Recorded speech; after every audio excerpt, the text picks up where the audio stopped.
choose a career as a teacher, and we had a political revolutions, student uprisings in 1998 against the military leaderships, dictators at that time. And my father got involved in this movement, and he was one of the leader organizing the teachers union as he was a teacher, and then he was resigned from his job, and since then he was targeted. But then he ran elections in 1990, where when there was a sort of political a kind of a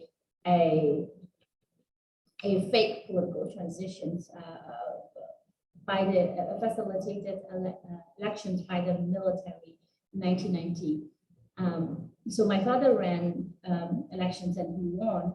And once, I mean, it was just not about my father. The opposition, democratic opposition, won the elections, and the military decided not to hand over the power, but to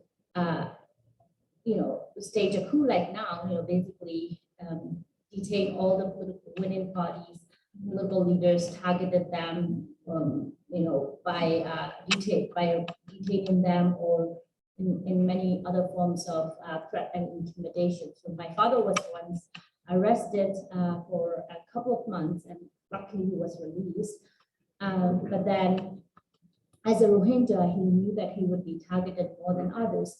So he decided to move to the city. So I think partly because of his political activism, but also there was a sense of fear of being targeted more than others as a Rohingya.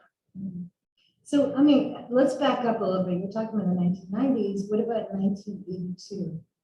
What happened in Myanmar? That was really a significant turning point. So, I mean, before talking about 1982, I would like to give a little bit background about the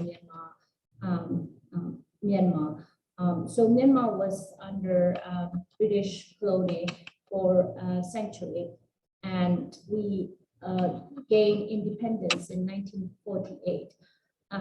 When only then it's become a Burma by bringing different states we have now together. So it was more about like coming together as states, right?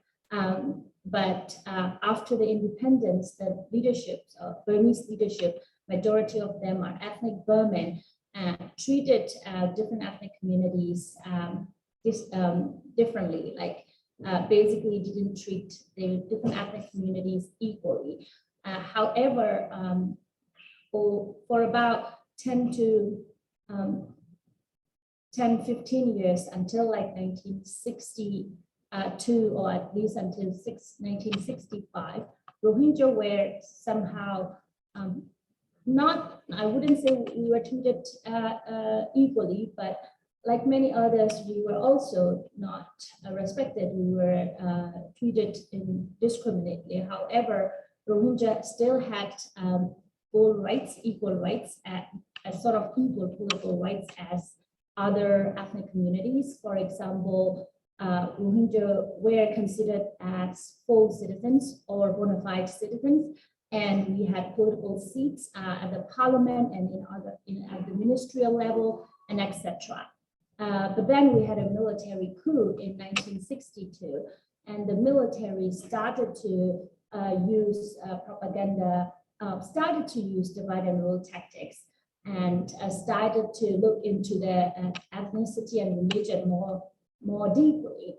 And they started to target different ethnic communities and different religious communities. And Rohingya become one of their target. And in 1978, the military general conducted an operation called Dragon Operations, where they basically went to Rakhine State, where majority of Rohingya were living, and they basically conducted these operations, which is a severe form of scrutinizations of the populations comes along with many forms of abuses and violations, including seizing properties, raping women, mass arrest and detention, extrajudicial killing. These operations come, like basically they require many security personnel to Rakhine State, and then they rounded village after village and scrutinize individuals in those villages, Rohingya individuals, whether or not they are citizens of the country. Although we were considered as full citizens because of our religion or our perhaps our cultural background, they targeted us in that way. And I think that was the beginning. And during that operation, over 200,000 Rohingya had to flee from Myanmar to Bangladesh. However, with the facilitations of the UNHCR, the Rohingya, majority of those refugees were able to return, partly because they had Burmese citizenship card. Majority of them, almost all of them had Burmese citizenship card. Therefore, the authorities at that time, the military dictators, were not able to deny the return of these refugees or repatriations.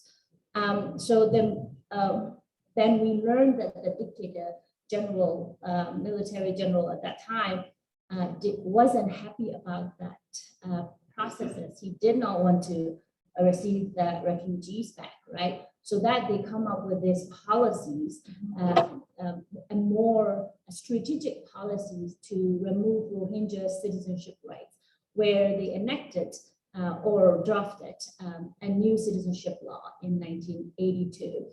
And then in that citizenship law is basically like in Germany in early 20th century. It's based on the blood, and it's based on the ethnicity and race. So those who are not the nationality of only the nationality of the Myanmar listed enumerated nationalities ethnic groups of the Myanmar are both or full citizens of the country, according to that 1982 law. And in 1983, they issued a list of nationality, and that doesn't include Rohingya or doesn't have any categories for the Muslims living in Rakhine State. Basically, by default, we become I wouldn't say stateless. I'll be careful, but basically we kind of lost our indigeneity or connection to the land by their laws. But it doesn't take away our rights to the land. I still believe that because we are who we are, and it is our land and it is our place and our origin. So the law cannot remove who we are, but they can arbitrarily deprive our rights and our ability to exercise freedom. So that's what they began to do since then. Yeah. So, I mean, I don't believe in origins at all. But I mean, I say that because I think that origins have an authenticity, and we get caught and trapped in this idea of purity, especially in terms of identity. But I do want to ask you about, reading a lot about the Rohingya genocide, but also looking at why there's a difference, right?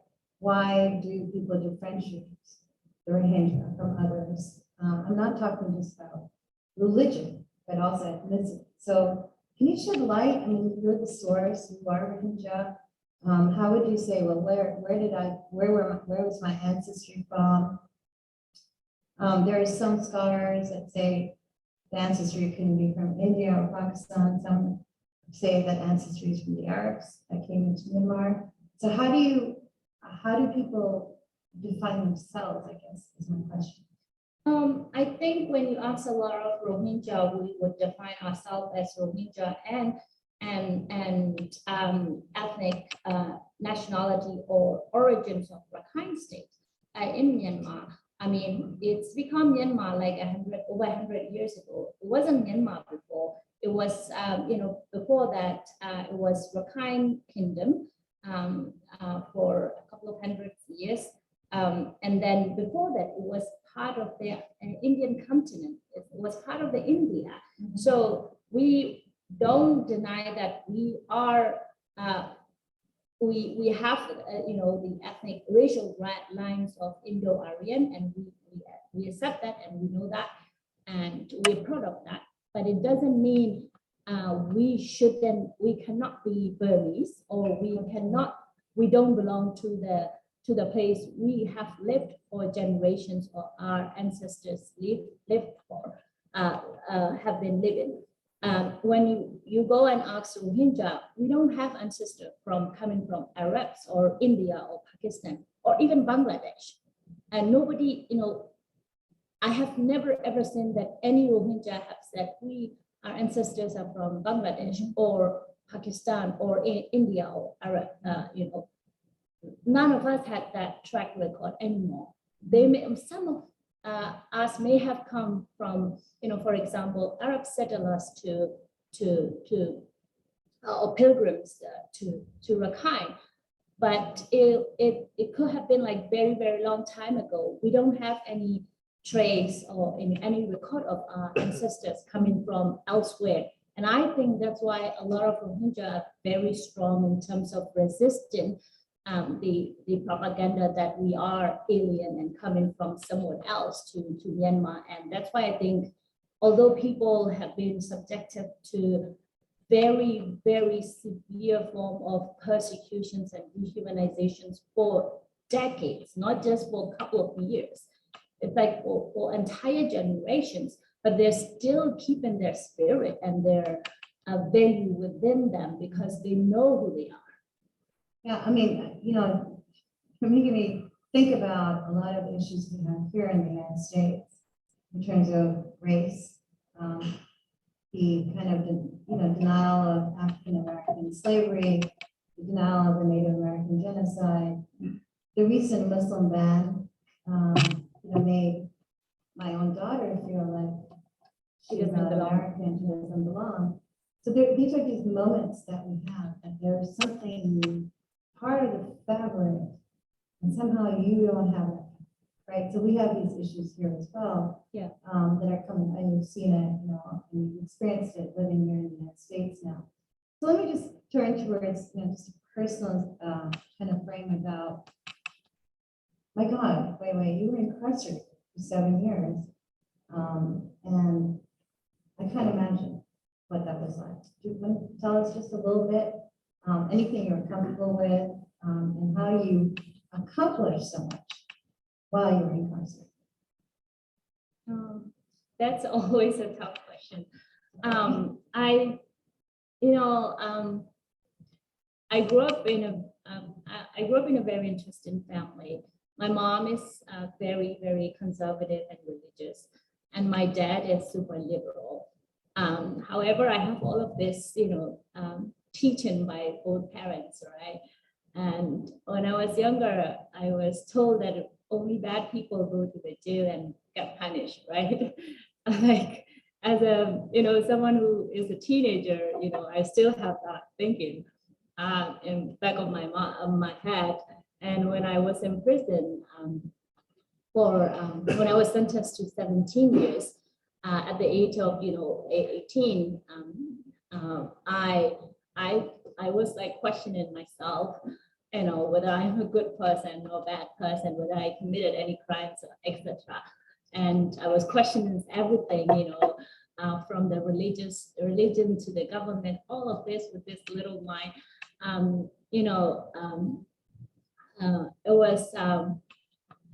It was very interesting development within me to started to see things in a broader picture, to be able to see things in a broader picture, and to started to realize the system's failure instead of blaming myself or my family or my father, because we were sentenced to we were in prison because of my father, partly because of my father's political leadership, as well as being Rohingya. So, I was, instead of like blaming my ethnicity on my father or myself, I started to see the system's failures, slowly, gradually, by talking to many other women's, from the minor crimes to women political prisoners. That's why I describe my prison experience as a university of life, and not only that I was able to develop my political understanding within the inside prison, but also I was able to build myself to be a stronger person, and and also be able to, I think it's quite incredible. I have engaged with thousands of women, because in a women's cell, it's usually around 2,000 women, and I have talked to pretty much everybody. And in my own cell, it was about 150 women average. It's super crowded. It's super dire, unhygienic, very, very bad condition. Yet I was able to talk to this many women, and somehow I figured out how to communicate with people. So I made friends with many young women, from prostitute to political prisoners, young to old, as well as I make friends with prison staffs and officers.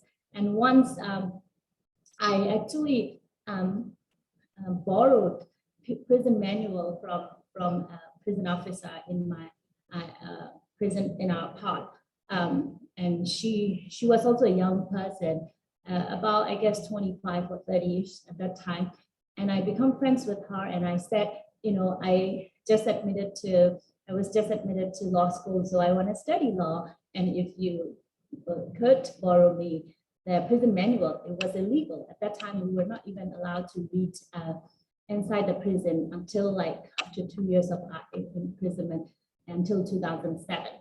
So she borrowed me, and then basically I studied prison manual inside the prison, and I started to learn my rights as a prisoner, including we were a political prisoner under the political prisoners category. So we have special rights as well, and they were not given us, or they were not treating us. So I started to mobilize other female political prisoners, and then we started to ask for the rights, including better food and healthcare, and including I actually become an activist inside the prison, I would say.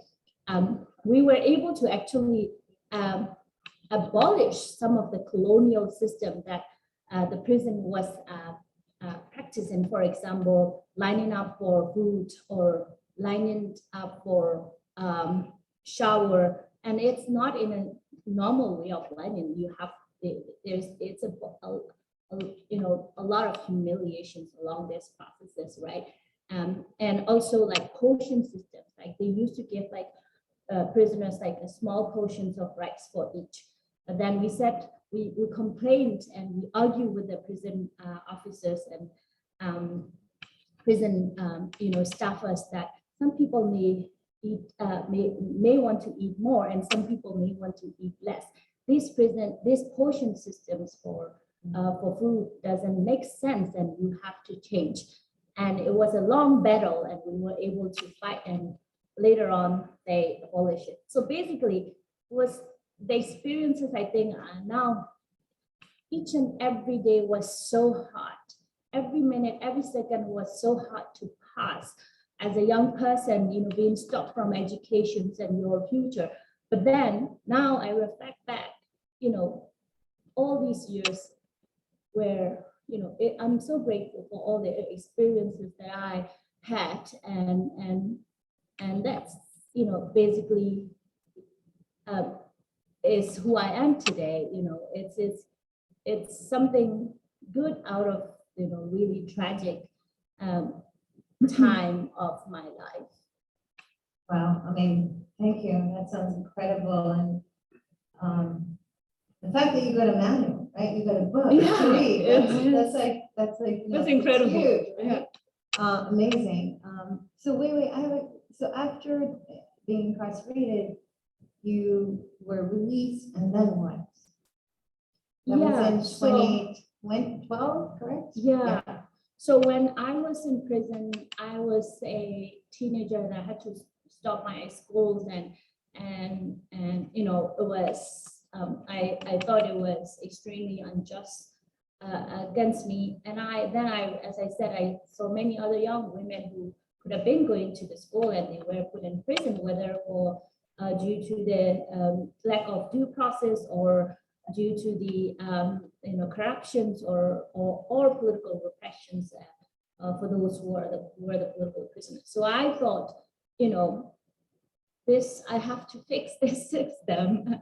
I'm going to work on this, and as well as no young people like me should be put in prison.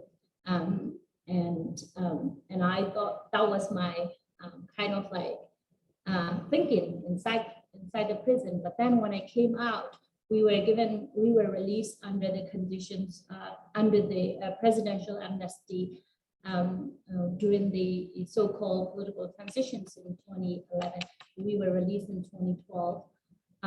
So you know, there were some changes, some political open in Myanmar, and we thought we would be able to contribute to the political transitions and bring democracy in Myanmar. So quickly after my release, I became an activist. I was working with many young people and former political prisoners. But then a couple of months later, like 5-6 months later, the violence against the Rohingya began. And that's where I become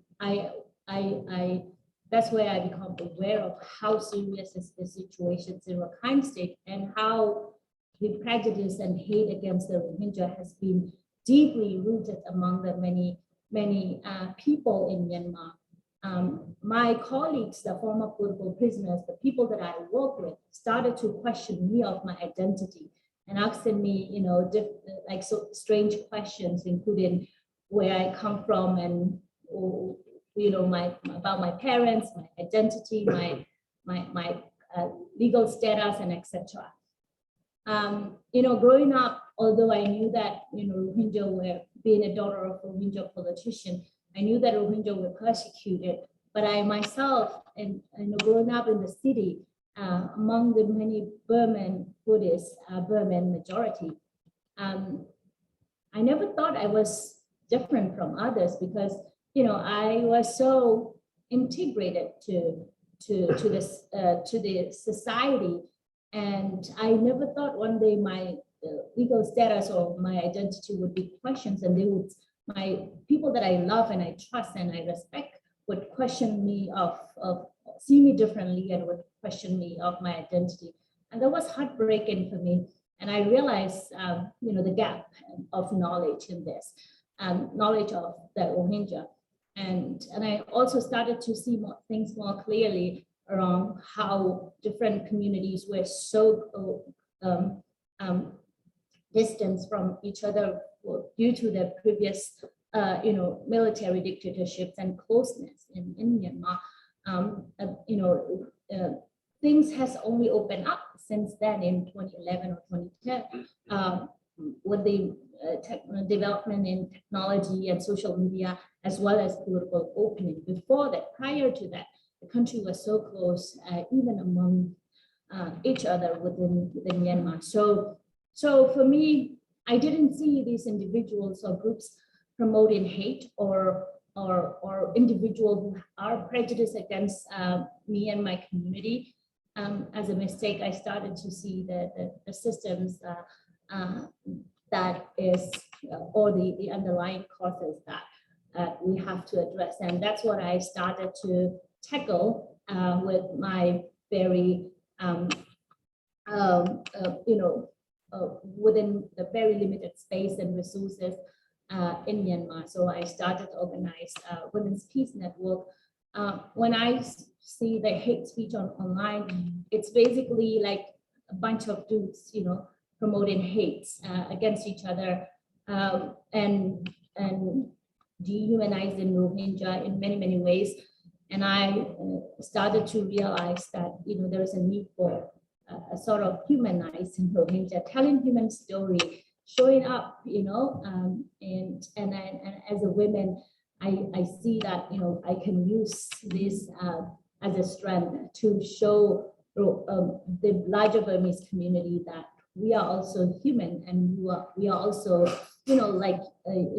like many of you. So, that's where I began, but we extended to work in terms of doing more extensive work around like trust building among different communities, as well as like educating young people, not just Rohingya, but young people in general around civic educations, because a lot of these were happening because people were not aware of, rights or responsibilities. So we start from there. And later on, we started to document things happening in Rakhine State and hate speeches, and we started to produce like briefers and conduct advocacy. Yeah.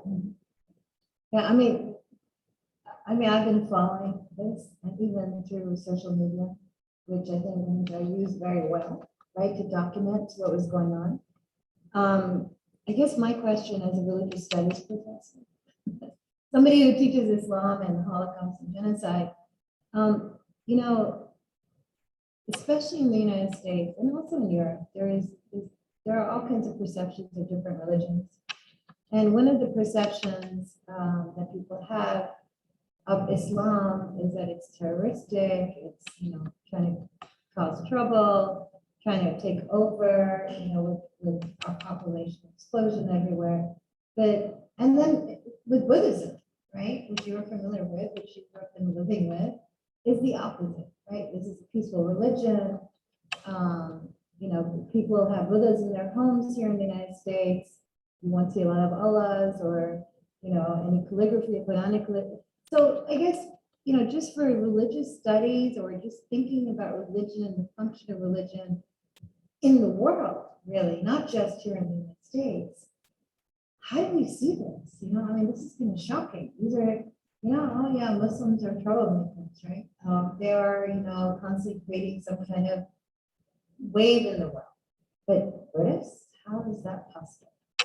I think in the process of genocides against Rohingya, Myanmar military has used this anti-Rohingya sentiment successfully in Myanmar. As we grow up, when we turn on the international news, we only see, the Taliban killing and Iraq war and all of this, terrorism starts from 9/11. So that's how we grow up, and for Burmese people, when they see Muslim, they also associate with all of this news and narrative, right? And when the hate speech and propaganda began against the Rohingya actively since 2012, and they started, they use that fear to instigate violence, right? So basically, these are Muslims and they are terrorists, that they are, intruding us, and they are going to, they are the risks, they are a threat for the country and for our nations and our race and religion. And it's began from the military institutions, as a military propaganda. But then quickly after that, the Buddhist monks has picked it up. And because Buddhist monk institution is one of the, after military, it's the biggest, the organizations or biggest social group community in Myanmar. So, they're so powerful, and in Buddhism, the monks are considered as a god as well. They pray monks, and people listen to what monks say, and they never question, and it's always right. So, and even for us, like non-Buddhists, as a Muslim, even non-Buddhists individuals in the country, when we grew up, we had so much respect to monks, and we were even told that not to even step on the shade of a monk. So that's how our mentality was. We grew up, but then this monk has become a lot of this monk, especially one monk called Weirdu, is being named as a Buddhist hero by Time magazine, and they were the one actively promoting hate speech against the Rohingya and calling for violence against Rohingya, harming Rohingya, killing Rohingya, etc. And in 2014, when violence actually spread throughout the country, beyond Rakhine State, beyond Rohingya, it was Buddhist monk in one of the city called Mektila, where 33 Muslim students, young kids, were beaten to death or burned alive. There were monks in the crowd as well. So it shocked me so much, and I couldn't believe it to my eye. But at the end of the day, what I realized is that it's not about Buddhism, or it's not about Muslim Islam. It's the factors that drive them to become aggressive or to become terrorists or violence. And I think, for me, I always try to keep in mind that although it shouldn't be excuse for these monks to continue to do this, and these monks or any terrorists should be held or accountable for they should be stopped. But at the end of the day, I think we also need to address the causes behind it, the driving factors behind it, and that's what I am more interested in. Right. I mean, if one thing I learned from teaching the Holocaust, learning about the Holocaust, is that it doesn't matter. You can use propaganda, or you can use race or religion to create terror or to be powerful, right? Yeah. And to murder, basically. And that every human being, regardless of being Buddhist, Islamic, Christian, has the capacity to commit violence and murder. And that's a scary lesson for me. And I remind myself of that every day as a human being, that I could also become that, and God forbid I do. But that's part of the, but we like to categorize these things. Yes. Well, very interesting about the Rohingya is that although we are prosecuted for so long in a very cruel and severe manner, we still maintain as a peaceful community. We still like to pursue nonviolence a strategy. Although people may portray Muslims as a terrorist or see Rohingya as a potential terrorist, but for these many years, many decades, none of our people have, threatened anybody. There were some, lately since 2015, 16, 17, I don't remember exactly. There was a small group appeared among the Rohingya, but even so, a small group, they claim to be fighting for Rohingyas' rights, called ARSA, but then they are not actually going after like individuals or Buddhists. Okay, so I have one question and a half left, and we'll open up to the audience. So my next question is more practical in terms of, so we know that the UN Convention has accepted and recognized genocide in Myanmar. We know it's been in front of the international tribunal, right? We know that there has been a demilitarization of military in Myanmar, a push to demilitarize. But we also know that the government is headed by a woman who won the Nobel Peace Prize. So how do you respond to that? So actually, in 2017, the United Nations Human Rights Council has established a investigation mission called International Fact-Finding Missions for international fact-finding missions on Myanmar. The mission has produced or ended their mandate by producing two different reports that include that concluded the Myanmar military the crimes that occurred against the Rohingya and other communities may account to crimes against humanity and genocide, as well as war crimes.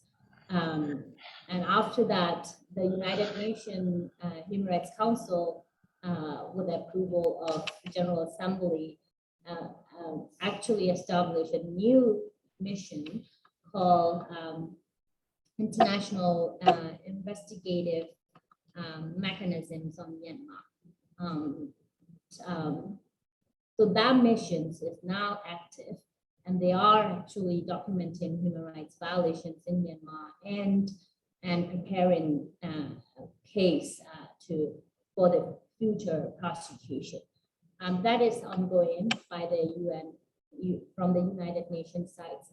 And then we have a case before the International Court of Justice filed by the Gambia against Myanmar. So that is ongoing as well, which is state to state.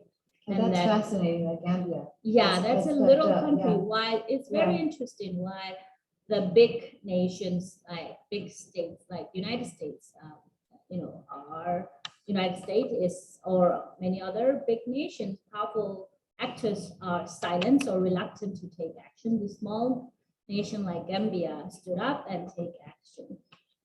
And we also have investigations by the International Criminal Court for the deportations of Rohingya from Myanmar to Bangladesh under the Crimes Against Humanity, under Rome Statute, as it was requested by the Bangladesh, which is a party to the Rome Statute. And lastly, we have a universal jurisdiction case ongoing in Argentina.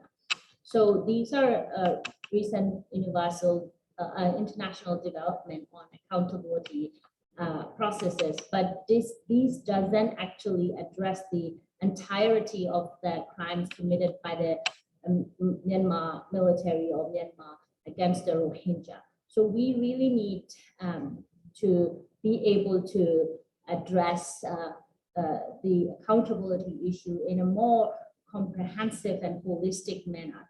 And that can be done through different ways. One is the United Nations Security Council referring the situations of Myanmar to the International Criminal Court. And for that to happen, the country like United States need to take leadership.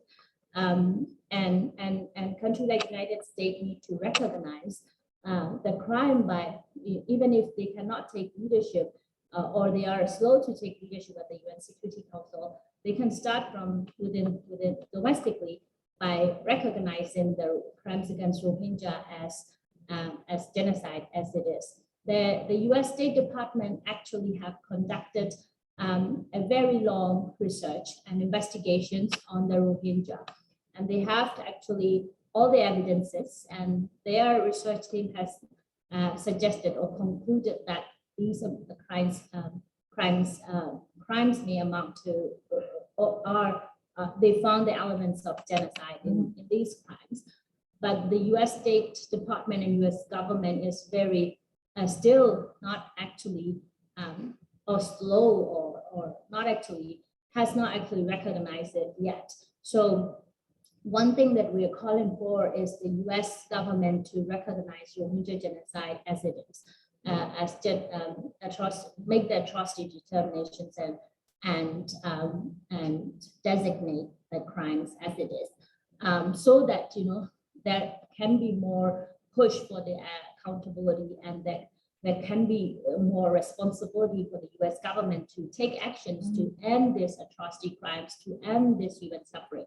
So that's one thing that, students and scholars can really push for. Second, now that we have a military coup in Myanmar, and the similar atrocity crimes are happening throughout the country, and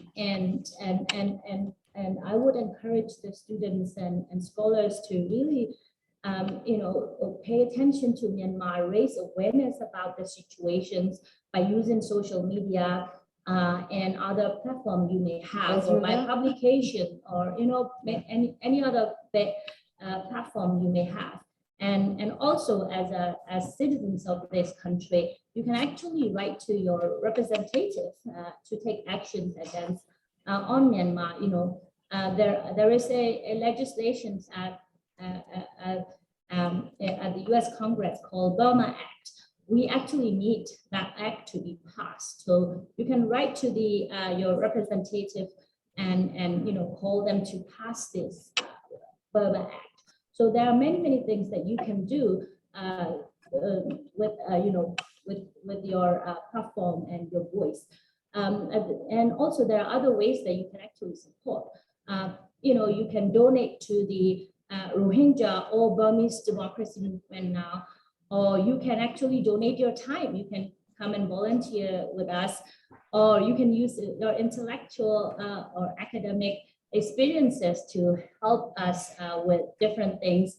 Technical support, financial support, all of these are very important for us to be able to, basically overcome from these situations in Myanmar. Wait, thank you. I just, one comment from you. What message can you leave us with? One message, I guess I would draw it from my own experience. I always say to people that, people, like especially in this country, this is like really a free country, and you have so much freedom and privilege.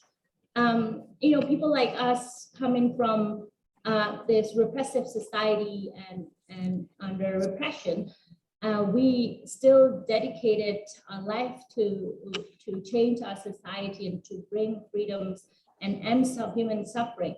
Although we ourselves are and myself or ourselves are victims of this persecution, we still find strength and energy within us to be able to change the situations.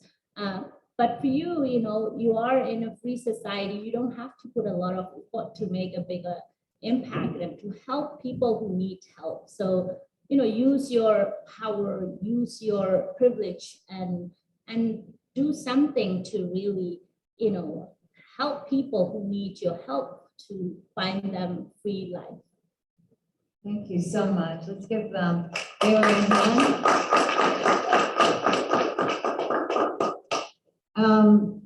So I would like to reach out to the students first, and if they have any questions. I think Jeff has his hand up here. So any questions from the audience first, from students? Students come first and then college. Take your time. Yes. Can you speak up, please?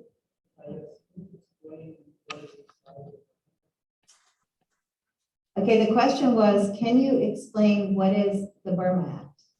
So Burma Act adds many elements to it. One, to support Burma democracy and human rights. Two, like a lot of languages around, like supporting Burmese democracy movement, as well as allocating funding for Burma, and also around the accountability for the crimes committed by the Myanmar military. So briefly around those extensions of a lot of those. sections. Anyone else?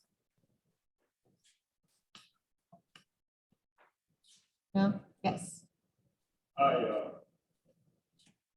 My question is, you said that your father was an activist and he was incarcerated or in prison due to his voice and his first time with the gas.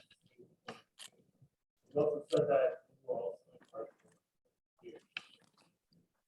My question is, were you, before your incarceration, were you a strong activist? Did you have a lot of support?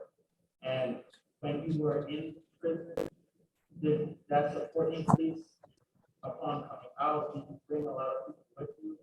And you didn't mention anything about mother. I don't know. I'd like to ask if you had like a strong family, or were you strong all by yourself? With your father? Okay, the question was for those in line. Were you an activist before you were incarcerated?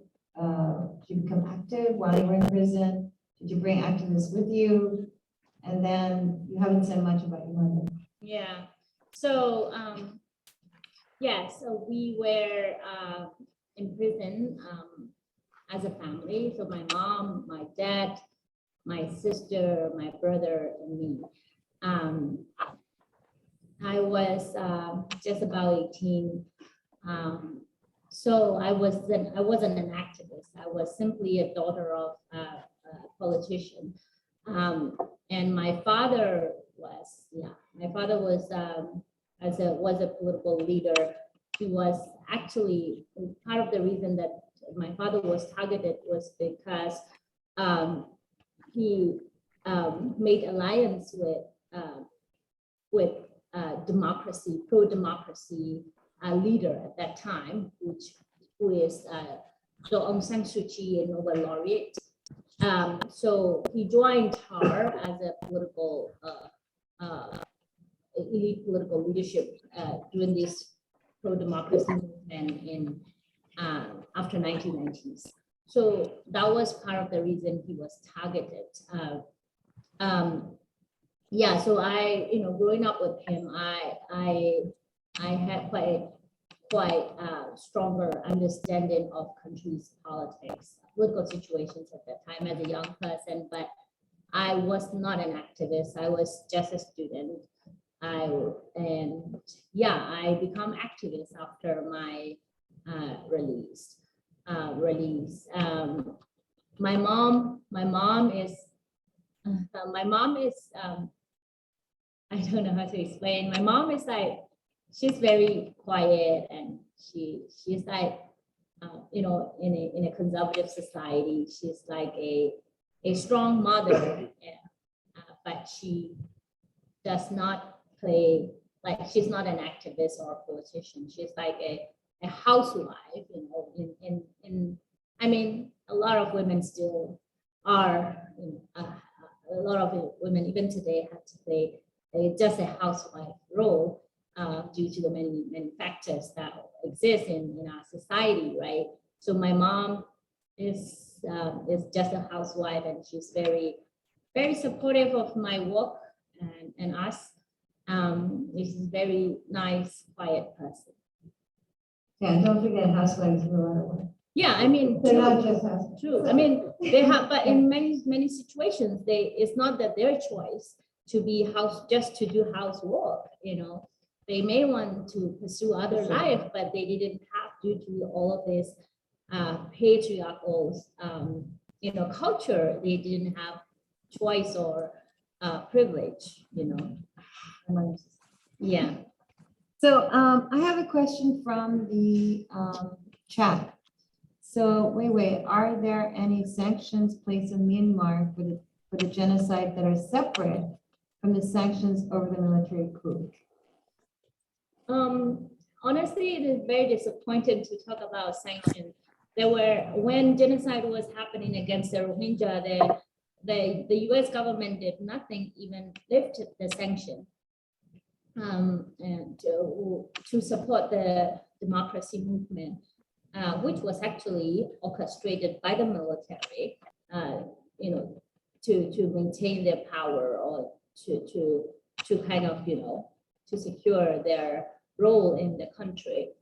While genocide was happening, the United States has lifted the remaining sanctions against the military at that time. And it was extremely harder for us to advocate for the sanction policies against the military because there are individuals and organizations had different opinion than us.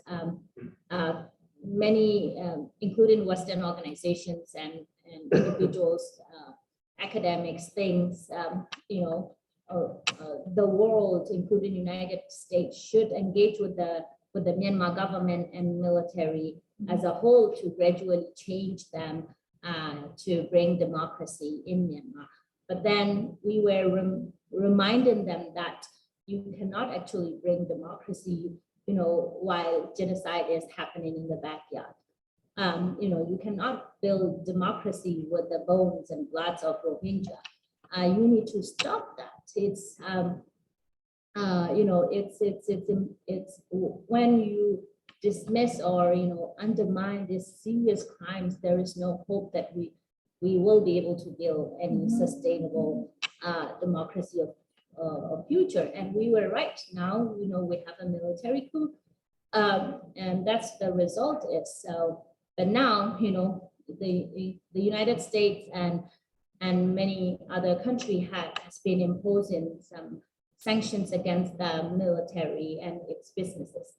I mean, since the beginning, we were actually talking about the targeted sanctions, not the blanket sanctions against the country, but the targeted sanctions against the perpetrators of these heinous crimes. But even so, it was so heartbreaking that a lot of people didn't see the situations in a way they're supposed to be seen, and they did not understand the seriousness of the crimes in Rakhine State and suffering of the Rohingya people. Okay, we have time for maybe one more comment, question. Yeah, it's up. Okay, take that. Thank you. If you can shed some light on the conflict, many people look at it as a conflict due to religion, ethnicity, and some others are looking at it as a conflict that has to do with competing business interests. What are your opinions on that? I think it has a lot of intersectionality of all of these factors. Religion, ethnicity, business, political interests, and hate. All of this, like prejudice, underlying prejudice against the different communities.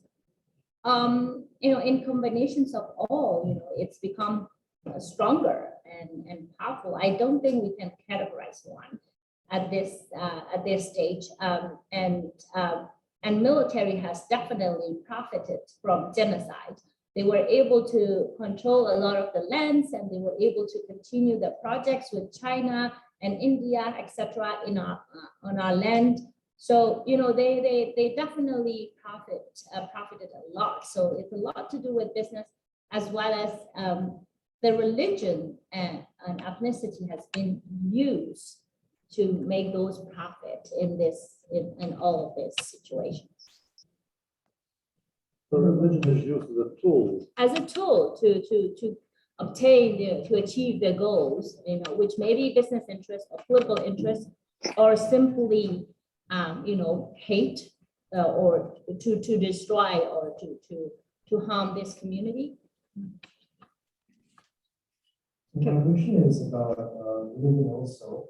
So in Buddhism, there are so many injunctions about showing compassion, giving charity, giving refuge.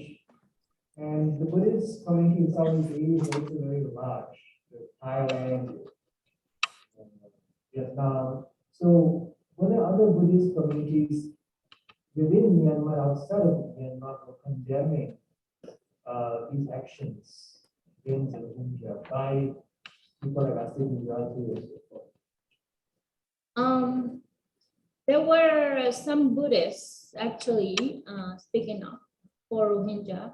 There may be some Buddhist monk as well. And also there were like, I think there was an organization called International Engaged Buddhists, something. It's a Buddhist network of Buddhist leaders in Asia. I think they were actually issuing statement and speaking up for the Rohingya, but then their voice is not heard by the government or the people in Myanmar, by the society. But inside Myanmar, it is extremely hard to speak up for the things that you don't know or you don't want to do because of the fear of reprisal or repercussion. And you know, it was extremely challenging for a lot of people who saw the things, who saw these things were wrong. It was extremely difficult for them to speak up as well when hate and prejudice and, you know, really, it was actually all of these were coming from the state, you know, from the state actors.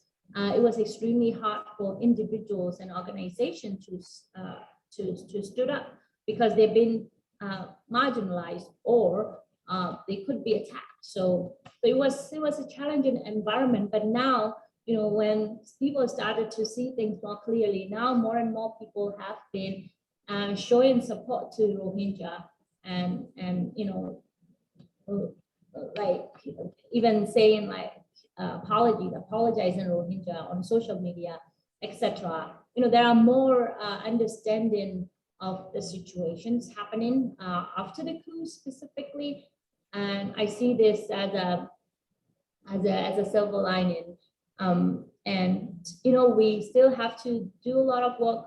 It's not just that, you know, ending military abuses or military's behavior. Holding militaries will end, will stop everything, and will stop will you know, bring Rohingyas rights back or dignity back. We have to have a really comprehensive approach to addressing the situations and ending suffering of the Rohingya people and other ethnic communities who are targeted by, like, whether by the Burmese majority nationalists or by the authorities, because these are some of these problems are deeply rooted among the people mindset and culture and daily practices. So, you know, we have to approach horizontally, vertically, you know, from the social change, societal change, mindset change, perspective change, to structural change and policy change, and accountability. All of these need to come as a package, and there should be effort happening on all of this front. Okay, you know, I just was thinking of the Engaged Buddhism group that there's recently, I think I'm not going to pronounce this right, but we did learn this in undergrad, that just died. And, Yeah. right? Okay, and so he was part of that movement.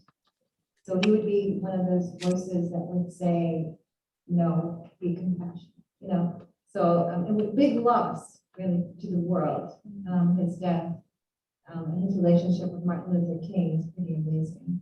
So yes, we should not stereotype Buddhists. Yeah. We should not stereotype Muslims. And I think that's really important when we see this kind of violence and when religion is overplayed as a vehicle. Remember, we're human beings, right? And so we can take anything we want and use it in the name of Islam or in the name of Buddhism. Thank you so much, Wei Wei. Thank We're you. So honored that you're here with us, and we're going to bring you back for sure. Thank you so Inshallah. much for Right. having Thank me, you. and thank you everybody for your great questions.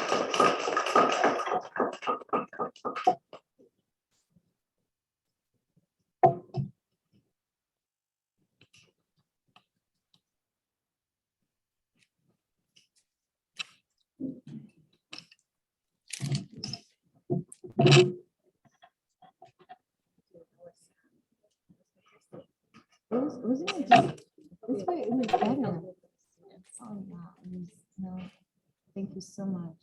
Thank you.